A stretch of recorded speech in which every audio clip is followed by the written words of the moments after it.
Video start करने से पहले मेरी आप दोस्तों से ये रिक्वेस्ट है कि मेरे चैनल को जरूर से सब्सक्राइब कर लो और बेल के आइकन पर भी जरूर क्लिक कर लो ताकि हर आने वाली वीडियो आपको सबसे पहले मिल सके। नाज़रीन, जैसे कि मेरे दोस्त एहसान ने आपको उस दरवाज़े के बारे में बताया था, ये भी वो खुफिया दरवाज़ा है।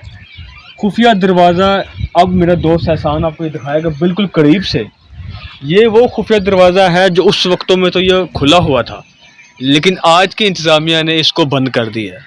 न जाने इसके अंदर कैसे कैसे राज पोशीदा हैं, लेकिन वो वक्त आने पर हम आपको इंशाअल्लाह ताला इसकी इंतज़ामिया से परमिशन लेकर हम अंदर तय खाने तक जाएंगे। लेकिन इस वक्त आप अपनी स्क्रीन पर देख सकते हैं ये दरवाज़ा नहायत मजबूत और उसके साथ ये दीवारें जो हम आपको दिखा रहे हैं, ये उस वक्त की बनी हुई आज तक ये मजबूत है। ये आप दरवाज़ा देख सकते हैं अपनी स्क्रीन के ऊपर, ये कितना बड़ा दरवाज़ा है। उसकी वजह ये है कि उस वक्तों के लोगों के कद भी बहुत बड़े थे, 7-7 फुट के कद थे, जिसकी वजह से दरवाजे की लंबाई भी बड़ी रखी गई है। इसको 700-800 साल हो चुके हैं, लेकिन ये दरवाज़ा अभी तक अपने पाँव पर खड़ा है।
कोई बंदा अपने चैनल पर पहली बार आया है और चैनल को अभी तक सब्सक्राइब नहीं किया हुआ तो अभी सब्सक्राइब कर ले। यहाँ आपको इंटरेस्टिंग एंड जेन्युइन कंटेंट मिलेगा।